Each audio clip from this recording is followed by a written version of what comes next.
दोस्तों मान लीजिए आपके पास मल्टीपल सर्विसेज है और उन्हें आप एक ही बिट के थ्रू प्रोक्योर करना चाहते हैं। फॉर एग्जांपल आपके पास मैन पावर की सर्विस है या फिर व्हीकल हायरिंग का है। तो अगर इस तरह की सर्विसेज है और आप चाहते हैं कि इनका सर्विस प्रोवाइडर एक हो, तो जेम पोर्टल पे आप बंचिंग बिट का यूज़ करके आप एक ही सर्विस प्रोवाइडर से अलग अलग सर्विसेज ले सकते हैं। कैसे करना है आज के वीडियो में मैं आपको बताने वाला हूँ। वीडियो को एंड तक देखिए। इसमें मैं आपको डिटेल प्रोसेस बताऊंगा, कैसे आपको बिट सर्च करना है, कैसे उसकी डिटेल फिल करनी है, जो लेफ्ट एंड राइट में जो फॉर्म होते हैं और एक्चुअल में जो पीएफ, पीएसआईसी, ईडीएलआई, एडमिन चार्ज ये सब होते हैं गवर्नमेंट के नॉर्म्स के अकॉर्डिंग कैसे फिल करना है, कैसे सर्विस चार्ज निकालने हैं, ये सारा कुछ मैं आपको बताऊंगा। सर्विस का बंच बिट बनाने के लिए एक एग्जांपल ले रहा हूँ यहाँ पे मिनिमम वेज का, मैन पावर आउटसोर्सिंग सर्विस। ये हमेशा आपको ध्यान रखना है कि जो भी आप मिनिमम वेजेस का अगर कॉन्ट्रैक्ट बनाते हैं, सर्विसेज का बिड बनाते हैं, तो स्टेट वाइज मिनिमम वेजेस का अमाउंट ज़रूर चेक कर लीजिए कि स्किल्ड का क्या रहेगा, सेमी स्किल्ड का क्या होगा, हाईली स्किल्ड का क्या होगा। यहाँ पे आपको मैंने समझाने के लिए एक शीट बना रखी है जहाँ पे मैंने जो हाईलाइट कर रखा है इनको, ये वैल्यू है एक्चुअली में, जैसे अनस्किल्ड का क्या कॉस्ट है पर डे का, और सेमी स्किल्ड का क्या है और स्किल्ड का क्या है, प्लस इसके अलावा ये जो गवर्नमेंट के कंडीशंस होते हैं जो स्टेट वाइज ये डिफाइन है कि आपका ESI रहेगा 3.25%, EPF 12%, EDLI charge 0.5, admin charge 0.5, bonus 8.33 and tools and tackles का 5% एंड सर्विसेज का 3.85%, और GST जो भी है अगर यहाँ पे 18% तो मैंने भी 18% लिया है। प्लस मैन पावर कौन कौन सा चाहिए मुझे, स्किल्ड, अनस्किल्ड, सेमी स्किल्ड, ये तीनों तरह के मैन पावर को एक ही बिट में मैं बनाना आपको सिखाऊंगा। तो सबसे पहले तो आप मार्केट में जाइए, सर्विसेज सेलेक्ट कीजिए। सर्विसेज में क्लिक करेंगे तो यहाँ पे पूछेगा कि किस टाइप की आपको सर्विस चाहिए। तो मैंने यहाँ पे जैसे आपको बताया कि मिनिमम वेज की सर्विस लेनी है, तो मैं यहाँ पे सर्च कर लेता हूँ। सर्च करने के बाद अब ये मुझे पूरी डिटेल फिल करनी है। ये डिटेल फिल करने से पहले आप एक बार सर्विस लेवल एग्रीमेंट ज़रूर पढ़ लेना, क्योंकि सर्विस लेवल एग्रीमेंट ये एक रिटन एग्रीमेंट है जो डिफ़ाइन करता है कि काम क्या होगा, कितने टाइम में होगा, क्वालिटी क्या होगी, और अगर काम सही नहीं हुआ तो पेनाल्टी क्या होगी। यानी सिंपल लैंग्वेज में समझे तो सर्विस का रूल बुक प्लस परफॉर्मेंस की गारंटी, ये होता है SLA। इसके जो एक्चुअल में डिडक्शन वगैरह होते हैं वो जो आपके SLA में डिफ़ाइन होते हैं। इनकेस अगर मान लीजिए कि मैन पावर टाइम पे डिप्लॉय नहीं हुआ, सैलरी डिले हो गई या फिर एम्प्लॉय एब्सेंट है, तो SLA के अकॉर्डिंग पर डे का वेजेस डिडक्ट होगा एंड पेनल्टी लगेगी, या फिर कॉन्ट्रैक्ट कैंसिल भी हो सकता है। कई कई कंडीशन में तो ये भी रहता है कि अगर सर्विस प्रोवाइडर सैलरी नहीं दे पाता तो बायर को डायरेक्ट सैलरी पे करना पड़ेगा और बाद में एजेंसी से रिकवर करना होगा। तो ये सारा सर्विस लेवल एग्रीमेंट के क्लाउज टर्म्स ये पढ़ के फिर आप बिड बनाना स्टार्ट कीजिए। अब बिड बनाना स्टार्ट करेंगे तो सबसे पहले तो यहाँ पे जो इंटेंट आप बाइंग है इसको बिड पे क्लिक करना है, उसके बाद कंसाइनी पे क्लिक करना है। कंसाइनी में आपकी जो कंसाइनी है और नंबर ऑफ सोर्सेस कितने आपको चाहिए वो यहाँ पे सेलेक्ट कर लीजिए और उसके बाद ओके कीजिए। मैंने यहाँ पे अभी 2 लेके चला है मैन पावर, आप चाहें तो क्वांटिटी बढ़ा भी सकते हैं। उसके बाद है contract start date and contract end date. Basically यहाँ पे आपको एक ड्यूरेशन ही सेलेक्ट करना है कि कॉन्ट्रैक्ट स्टार्ट डेट में सपोज अगर मुझे 3 महीने का एक कॉन्ट्रैक्ट लेना है, सर्विस प्रोवाइडर चाहिए, तो यहाँ पे जैसे आज आप बना रहे हैं तो आज के बाद की डेट को सेलेक्ट करना है। जैसे यहाँ पे कल की डेट हाईलाइट हो रही है, कल की डेट आप सेलेक्ट कर सकते हैं, या फिर मैं यहाँ पे 1 अप्रैल की डेट ले रहा हूँ तो 1 अप्रैल से 1 मई 1 महीना, 1 मई से 1 जून 2 महीना, 1 जून से 1 जुलाई ये 3 महीना। तो लगभग 30 तारीख का मुझे लेना पड़ेगा इसमें, अप्रैल मई जून, तो मैं यहाँ पे 30 जून कर लेता हूँ। और उसके बाद पूछ रहा है कि number of working day in a month. अब ये आपके इंटेंट के अकॉर्डिंग बनाना है, जो आपको इंटेंट मिला है या PR मिली है उसके अकॉर्डिंग बनना है। मैं आपको यहाँ पे समझाने के लिए ले रहा हूँ यहाँ पे number of working day in a month. एक महीने में देखिए 26 दिन तो मिनिमम वर्किंग होता है, 4 संडे भी अगर हटा दें तो यहाँ पे आपको 26 तो लिखना ही है। उसके बाद tenure duration of employment in a month, कितने महीने का ड्यूरेशन रहेगा तो 3 महीने कर देते हैं। अब पूछ रहे हैं मिनिमम डेली वेजेस। अब मिनिमम डेली वेजेस में यहाँ पे एक्सक्लूसिव ऑफ GST, यहाँ पे आपको बिना GST का लेना है। तो जो मैंने आपको यहाँ समझाने के लिए ले रखा है वो मैं आपको बताता हूँ, ठीक है। अब देखिए यहाँ पे जो मेरा पर डे का है 400 रुपये, ठीक है, तो इसको मैं 400 रुपये डाल रहा हूँ। फिर उसके बाद है EDLI चार्ज। EDLI चार्ज आप देख सकते हैं यहाँ पे 0.5% है, तो 400 का 0.5% होगा 2 रुपये, तो इसको 2 रुपये कर दिया मैंने। उसके बाद पूछ रहा है बोनस पर डे, बोनस है 8.33, तो 400 का 8.33 होगा 33.32, तो इसको मैंने ये पुट कर दिया। जो एक्चुअल वैल्यू होगी इसकी वही आपको डालना है, क्योंकि ये जो वेजेस हैं गवर्नमेंट स्टेट वाइज गवर्नमेंट के रूल्स के अकॉर्डिंग ही रहते हैं, तो ये थोड़ा सा ध्यान रखना आपको।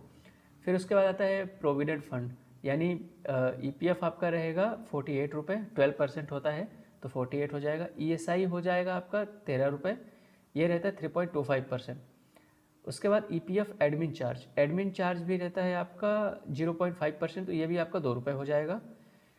अब उसके बाद आते हैं अगला, ये है सबसे काम का चीज़ जो ऑप्शनल अलाउंस है। एंड यहाँ पे जो ऑप्शनल अलाउंस दिख रहा है, ये आपको यहाँ पे जो टूल्स एंड टैकल या फिर सर्विसेज चार्ज या कोई अदर चार्ज होते हैं वो आपको यहाँ पे डालने हैं।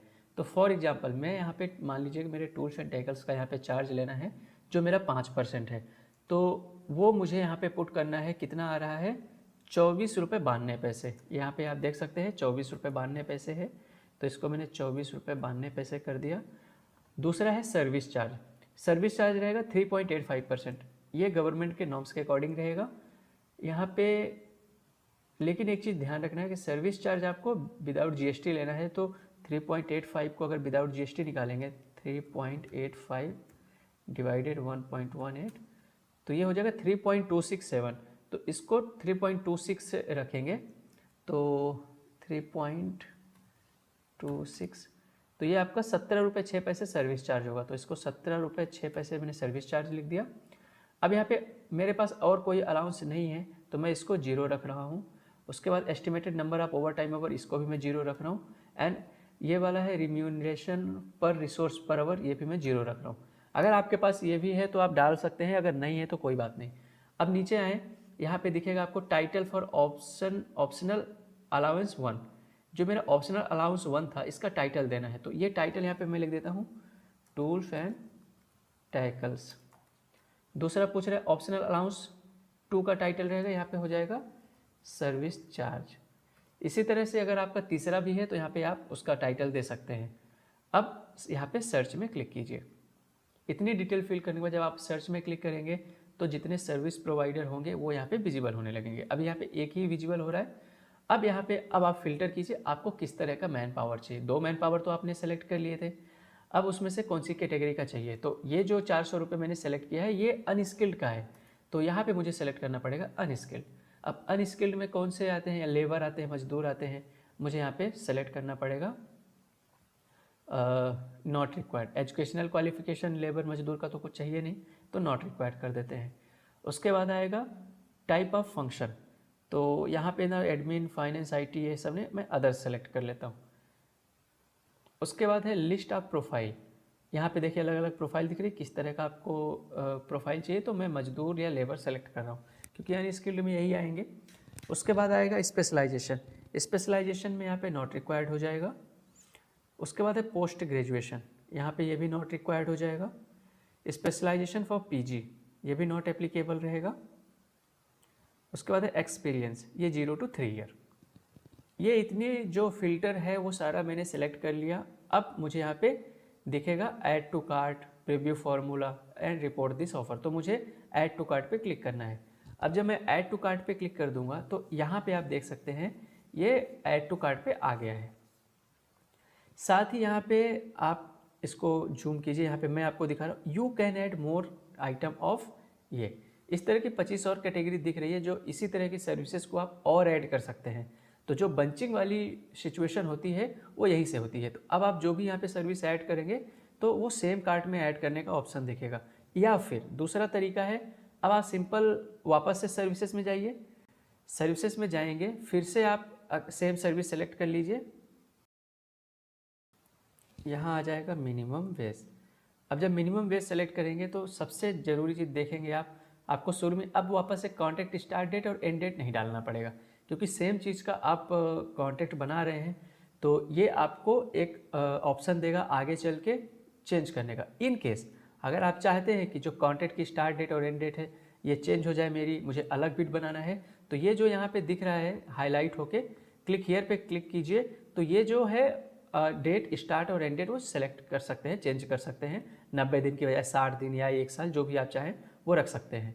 तो अभी मुझे एक ही बिड में बनाना है यहाँ पे, और इस बार मुझे स्किल्ड पर्सन का बनाना है, स्किल्ड मैन पावर का, तो इसलिए मैं इसको डेट को चेंज नहीं कर रहा हूँ क्योंकि ड्यूरेशन मेरा 90 दिन ही रहेगा। बस मुझे कंसाइनी में जाके चेंज करना पड़ेगा, कंसाइनी का नाम और रिसोर्स जो रहेंगे कितने चाहिए वो, ये मैंने सेलेक्ट कर लिया और ओके पे क्लिक कर दिया। अब वापस से आपको स्किल्स कैटेगरी में यहाँ पे जाना है, जैसे स्किल्ड, अब यहाँ पे चाहिए स्किल्ड कैटेगरी, तो स्किल्ड मैंने सेलेक्ट कर लिया। एक चीज़ और है, जो ये मिनिमम वेजेस होते हैं, इसका मतलब ये है कि वर्कर का जो सैलरी है गवर्नमेंट, ये सब मिनिमम वेज रूल के अकॉर्डिंग ही रहेगी। और सिर्फ सैलरी ही नहीं, ये जो जितना भी है पीएफ, ESIC, बोनस, ये सब देना होता है सर्विस प्रोवाइडर को, और सर्विस प्रोवाइडर चार्ज करता है कॉन्ट्रैक्ट में अपने बायर से। तो इन सब का बाइफर्गेशन देना बहुत ज़रूरी होता है, क्योंकि ये गवर्नमेंट के रूल्स के अकॉर्डिंग रहता है, ताकि किसी भी लेबर के साथ अनफेयर ना हो। तो ये चीज़ का ज़रूर आपको ध्यान रखना है। अब यहाँ पे देखिए आता है number of working day in a month, यहाँ पे भी आपको सेलेक्ट करना है 26 दिन, ड्यूरेशन 3 महीने, मिनिमम बेस। अब आते हैं मिनिमम बेस पे, तो ये मैंने स्किल के लिए बनाया, तो 600 रुपये का चार्ज रहेगा स्किल का, और पीएफ का चार्ज रहेगा 72 रुपीज़ का, EDLI चार्ज यहाँ पे रहेगा 3 रुपये, ESI चार्ज रहेगा 19.50, बोनस रहेगा यहाँ पे 49.98 एंड EPF एडमिन चार्ज रहेगा, ये भी 3 रुपये रहेगा। अब अदर है ऑप्शनल अलाउंस, जो मैंने आपको बताया टूल्स एंड टैकल्स का, एंड सर्विस चार्ज, तो 37.37 ये हो जाएगा 37.37, एंड ऑप्शनल अलाउंस 2 हो जाएगा मेरा 25.59। ये ऑप्शनल अलाउंस 3 को मैं 0 कर देता हूँ, एस्टिमेटेड वर्किंग आवर को भी 0 और इसको भी 0। टाइटल में दे देते हैं इसको tools and tackles and service charge. अब इसको सर्च पे क्लिक करते हैं। अब जब आप सर्च पे क्लिक करेंगे तो यहाँ पे वापस से आपके पास सर्विस प्रोवाइडर की लिस्ट आ जाएगी और ऐड टू कार्ट का ऑप्शन दिखेगा, लेकिन वहाँ पे सेलेक्ट करने से पहले आपको लेफ्ट साइड में ये फील्ड सेलेक्ट करनी है। अब एजुकेशनल क्वालिफिकेशन में अब आपको स्किल्ड चाहिए, तो स्किल्ड में कम से कम तो आपको हाई स्कूल का तो पास होना ही चाहिए, या फिर आपकी रिक्वायरमेंट है कोई हायर सेकेंडरी ITI चाहिए तो आप यहाँ से सेलेक्ट कर सकते हैं। जैसे मैं मान लीजिए कि ITI सेलेक्ट कर लेता हूँ। टाइप ऑफ फंक्शन पूछ रहा है, मैं यहाँ पे सेलेक्ट कर लेता हूँ, मान लीजिए कि नॉन IT टेक्निकल बंदा चाहिए मुझे। उसके बाद है list of profile. List of profile में मान लीजिए कि मैकेनिकल इंजीनियर है, फिटर है, तो ITI का है, तो मान लीजिए यहाँ पे कुछ एक सेलेक्ट कर लीजिए, फिटर ही सेलेक्ट कर लेता हूँ मैं। उसके बाद यहाँ पे आ रहा है स्पेशलाइजेशन में ये है इंजीनियरिंग, नॉट रिक्वायर्ड कर देते हैं। ये ध्यान रखें कि आपको ना इसके जो स्पेसिफिकेशन वगैरह है, जो भी इधर की क्राइटेरिया है, आपको अपने ऑर्गेनाइजेशन में जो रिक्वायरमेंट है उसके अकॉर्डिंग ही सेलेक्ट करना है। ये मैं आपको सिर्फ एक एग्जांपल के पर्पज़ से बता रहा हूँ कि एक्चुअल में मैन पावर का जो बिड है वो कैसे प्रिपेयर होता है, और साथ में मर्ज का जो फंक्शन है उसको कैसे यूज़ करते हैं। अब यहाँ पे ऐड टू कार्ट पे क्लिक कीजिए। जैसे ऐड टू कार्ट पे क्लिक करेंगे, अब यहाँ पे देखिए मेन चीज़ है ऐड टू एग्जिस्टिंग कार्ड या क्रिएट न्यू कार्ड। तो अब आपको स्किल्ड अनस्किल्ड का एक ही बिड में बनाना है, तो इसलिए आपको ऐड टू एग्जिस्टिंग कार्ड में क्लिक करना है। जब ऐड टू एग्जिस्टिंग कार्ड में क्लिक करेंगे तो यहाँ पे देखेंगे आप कि कार्ट में दोनों सर्विसेज ऐड हो गई है, दोनों सर्विसेज ऐड हो गई हैं, उनका अमाउंट भी यहाँ पे टोटल दिख रहा है। अब आप इसको आगे प्रोसीड कर सकते हैं प्रोसीड टू चेकआउट में क्लिक करके। जब आप प्रोसीड टू चेकआउट में क्लिक करेंगे तो यहाँ पे आपका कंप्लीट होता है पार्ट 1। अब हम बढ़ते हैं पार्ट 2 में। पार्ट 2 में क्या होगा, सिंपल आपको इसको बिड में क्लिक करना है। जब आप इसको बिड में क्लिक करेंगे तो ये आपको ले जाएगा सेकंड फेज में, जहाँ पे हमारे specification, consignee, bid detail, EMD, ये सारा पैरामीटर फिल करना पड़ता है। यहाँ पे आप देख सकते हैं इस तरह का जब आपके पास पेज आ जाएगा, अब आपको इसे एक एक करके कंप्लीट करना है। सारी 1 2 3 4 5 6 7 ये 7 स्टेज है। Specification, consignee, bid detail, EMD, splitting, terms and condition and verify OTP and publish. तो स्पेसिफिकेशन में बेसिकली एक आपको फाइनल या फिर बोलें कि लास्ट अपॉर्चुनिटी देता है डिटेल में चेंजेस करने की। सपोज कि स्किल्स की कैटेगरी क्या है, टाइप ऑफ फंक्शन चेंज कर सकते हैं, पोस्ट ग्रेजुएशन चाहिए या नहीं चाहिए, और सबसे ज़रूरी चीज़ कि सर्विस प्रोवाइडर आपको चाहिए किस, जो आपका जियोग्राफिकल प्रेजेंस है क्या वहीं से चाहिए, यानी कि लोकेशन। तो आप अपनी लोकेशन यहाँ पे सेलेक्ट कीजिए कि किस एरिया से आपको सर्विस प्रोवाइडर चाहिए, और उसके बाद सेव पे क्लिक कर दीजिए। जब आप सेव पे क्लिक कर देंगे उसके बाद अगेन नीचे भी दूसरे को भी आपको करना है जो स्किल्ड का है। यहाँ पे भी सेम चीज़ें आपको दिख रही है, जो चेंजेस करना चाहें वो आप चेंज कर सकते हैं। अब उसके बाद कंटिन्यू पे क्लिक करना है। कंटिन्यू पे क्लिक करने के बाद अब आपको ये मूव हो जाएंगे आप इसमें कंसाइनी डिटेल में। कंसाइनी डिटेल में फिल कीजिए, ये जो वैल्यू है आप यहाँ से चेंज कर सकते हैं। इन केस आपको लगता है कि कोई अमाउंट जो है ऊपर नीचे हुआ है, कम ज़्यादा हुआ है, यहाँ से आप फाइनल उसे चेंज कर सकते हैं, और चेंज करने के बाद सेव कर दीजिए। सेव करने के बाद आप इसी तरह से जितनी भी सर्विसेज है उसको भी आप चेंज कर लीजिए। जैसे दूसरी सर्विस है मेरी स्किल्ड पर्सन की, तो वो भी मैंने देख लिया और उसके बाद इसको भी सेव कर दिया। तो ये एक लास्ट अपॉर्चुनिटी होती है आपके पास ये वैल्यू चेंज करने की। इसके बाद अगर आपने बिड पब्लिश कर दिया तो फिर चेंज आप नहीं कर पाएंगे। कंसाइनी की डिटेल फिल करने के बाद अब अगली डिटेल होती है बिड डिटेल। ये मेन चीज़ होती है हमारी। यहाँ पे बिड की ड्यूरेशन आपको सेलेक्ट करना है कम से कम 10 दिन का। तो 10 दिन का सेलेक्ट करने के बाद यहाँ पे बिड की एंड डेट ऑटोमेटिक अपडेट हो जाएगी, ये आपको चेंज नहीं करना है। सिर्फ आप ओपनिंग का टाइम चेंज कर सकते हैं कि बिड आपको कब ओपन करना है। तो यहाँ पे जो आप टाइम चूज करना चाहें वो आप चूज कर सकते हैं। फिर उसके बाद है यहाँ पे बिड ऑफर वैलिडिटी, यानी जो आप सर्विस प्रोवाइडर से ऑफ़र ले रहे हैं उसकी वैलिडिटी कितने दिन की चाहिए। तो अगर आपको 30 दिन चाहिए, 45 दिन चाहिए, वो यहाँ से आप सेलेक्ट कर सकते हैं। फिर पूछ रहा है टाइप ऑफ बिड, आपको ये बिड कितने टाइप में करना है, सिंगल पैकेट है, 2 पैकेट है। 2 पैकेट इन द सेंस कि आपको 2 पार्ट में बिड ओपन करना है। सबसे पहले आप टेक्निकल पार्ट ओपन करेंगे और उसके बाद आप फाइनेंशियल पार्ट ओपन करेंगे। और सिंगल पैकेट में है एक बार में ही आपका पूरा टेक्निकल प्लस फाइनेंशियल ओपन हो जाएगा। तो ऑर्गेनाइजेशन की रिक्वायरमेंट के हिसाब से आप टाइप ऑफ बिड सेलेक्ट कर सकते हैं। उसके बाद पूछ रहा है कि do you want to take this bid RA post technical evaluation. तो टेक्निकल के बाद जब फाइनेंशियल बिड ओपन होता है तो क्या आप इसको आरए में शिफ्ट करना चाहते हैं। अगर आप चाहते हैं कि इसमें रिवर्स ऑप्शन भी हो तो यहाँ से यस सेलेक्ट कर लीजिए या फिर नो। उसके बाद है सेलेक्ट इवैल्यूएशन मेथड। तो आप इसका इवैल्यूएशन टोटल में चाहते हैं या फिर आइटम वाइज चाहते हैं। आइटम वाइज में 2 तरह के सर्विस प्रोवाइडर आपके पास आएंगे, दोनों अलग अलग होंगे। और टोटल वैल्यू वाइज में एक ही सर्विस प्रोवाइडर रहेगा जो स्किल्ड और अनस्किल्ड मैन पावर सप्लाई करेगा। उसके बाद है time to allow to the seller for financial technical clarification during technical evaluation.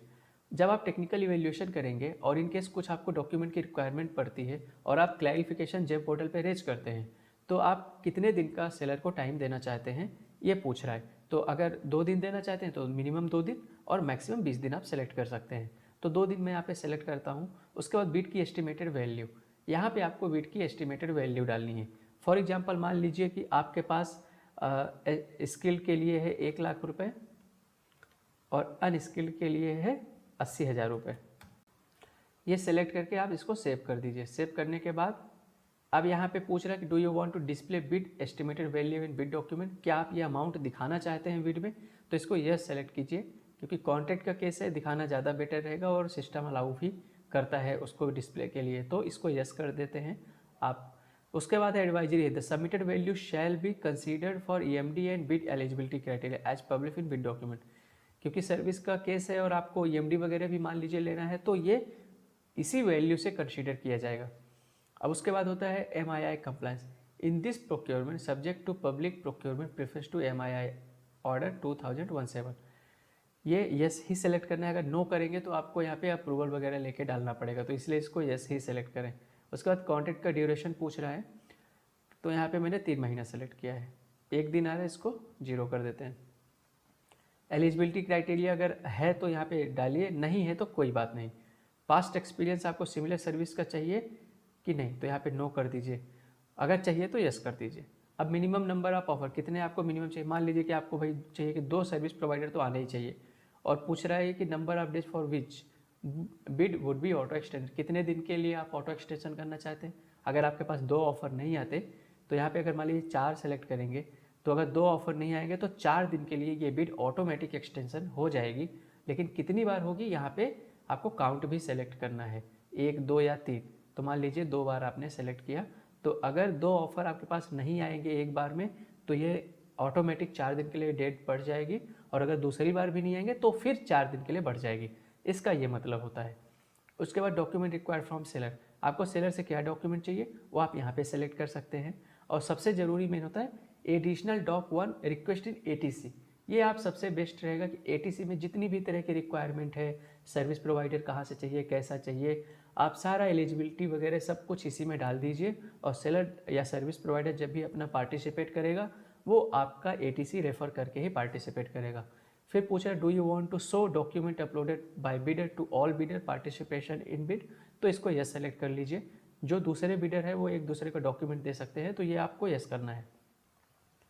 उसके बाद पूछ रहा है कि रिलैक्सेशन देना है एमएससी के लिए, तो अगर आपको देना है तो यस कीजिए, नहीं देना है तो नो कीजिए। स्टार्टअप्स के लिए भी पूछ रहा है कि देना है इनको रिलैक्सेशन या नहीं देना है।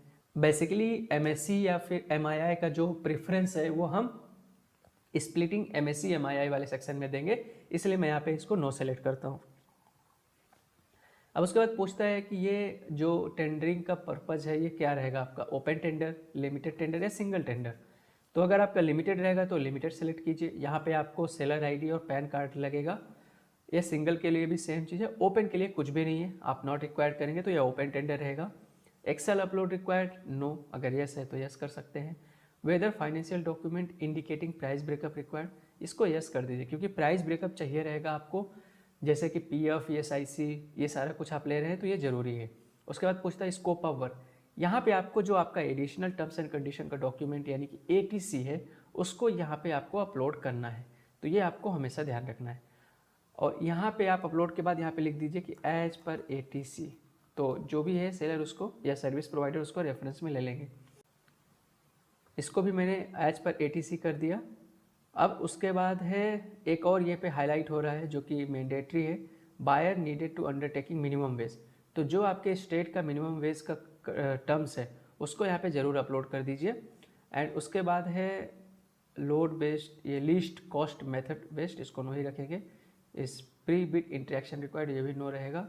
उसके बाद इसको ये जैसे ही यहाँ पे सेव हो जाएगा, अपलोड होने के बाद इस तरह की वे आपको दिखने लगेगा स्क्रीन पे, जहाँ पे रिमूव आएगा और फाइल का नाम आएगा। अब आप इसको सेव कर दीजिए। सेव कर देंगे तो अब ईएमडी में आ जाएंगे। ईएमडी आप 5 लाख से एबव के केसेस में ही ले सकते हैं, इनकेस आपकी एस्टिमेटेड वैल्यू 5 लाख है तो हाँ। लेकिन आप परफॉर्मेंस सिक्योरिटी ले सकते हैं। परफॉर्मेंस सिक्योरिटी लेने के लिए आपको यहाँ पे यस पे क्लिक करना पड़ेगा, बैंक सेलेक्ट करनी पड़ेगी, कितने % आपको परफॉर्मेंस गारंटी चाहिए वो आपको लेना पड़ेगा, और ड्यूरेशन लेना पड़ेगा। उसके साथ में आपका नाम और यहाँ पे डेजिग्नेशन रहेगा, और यहाँ पे एड्रेस रहेगा। मान लीजिए ठीक है मैं कुछ एड्रेस डाला हूँ। अब यहाँ पे बीजी का वेरिफिकेशन जो ये नो रहेगा। उसके बाद सेव पे क्लिक कर देना है। सेव पे क्लिक कर देंगे। अब यहाँ पे देखिए ये परचेस प्रेफरेंस ऑटोमेटिक दे रहा है जेम पोर्टल, तो इस वजह से मैंने यहाँ पे बिड डिटेल में सेलेक्ट नहीं किया था रिलैक्सेशन के लिए, क्योंकि यहाँ पे परचेस प्रेफरेंस दिया जाता है। अब इसको भी सेव पे क्लिक कर दीजिए। सेव पे क्लिक करेंगे तो यहाँ पे आपको एडिशनल टर्म्स एंड कंडीशन का डॉक्यूमेंट अटैच करना है, जो यहाँ पे दिख रहा होगा बायर एडेड एटीसी, इसको क्लिक कीजिए। बायर पे यहाँ पे क्लिक कीजिए, ऐड पे क्लिक कीजिए। ऐड पे जब आप क्लिक करेंगे तो ये पूछेगा कि आपका जो भी फाइल का लोकेशन है वहाँ से आप एटीसी अपलोड कर दीजिए। और एटीसी जब भी आप अपलोड करेंगे तो आपको ये चीज़ का ध्यान रखना है वो केवल एटीसी इसी फॉर्म में होना चाहिए, बीच में कोई स्पेशल कैरेक्टर जैसा नहीं होना चाहिए। अगर इस टाइप में कुछ रहेगा तो फिर ये सिस्टम जो है उसको अलाउ नहीं करेगा। इस वजह से आपको ये थोड़ा सा ध्यान रखना है। तो ये एक एटीसी मैंने यहाँ पे सेलेक्ट कर लिया जो मेरी एटीसी है, और उसको अपलोड फाइल पे क्लिक कर दिया। अपलोड फाइल पे क्लिक करने के बाद यहाँ पे अपडेट पे क्लिक करना है और ओके पे क्लिक कर देना है। जब ओके पे क्लिक करेंगे आप, अब यहाँ पे आपको सबमिट पे क्लिक करना है। जब सबमिट पे क्लिक कर देंगे तो ये आपकी डिटेल जो है सेव हो जाएगी। अब आपको ओटीपी वेरीफाई करना है, ड्राफ्ट बिड चेक करना है, और जनरेट की पे क्लिक करके ओटीपी इंटर करके आपको बिड पब्लिश कर देना है। तो बिड पब्लिश करने से पहले एक बार यहाँ पे ये बिड को डाउनलोड कर लीजिए। ये जो दिख रहा है ड्राफ्ट बिड डॉक्यूमेंट, इसको डाउनलोड करके पढ़ लीजिए, उसके बाद ही आप इसको सबमिट कीजिए। तो दोस्तों इस वीडियो में बस इतना ही। आई होप इस वीडियो से आपको कुछ सीखने को मिला होगा। ऐसे ही जिम से रिलेटेड चीज़ों को समझने के लिए चैनल को सब्सक्राइब और वीडियो को लाइक करें। Thank you so much for watching.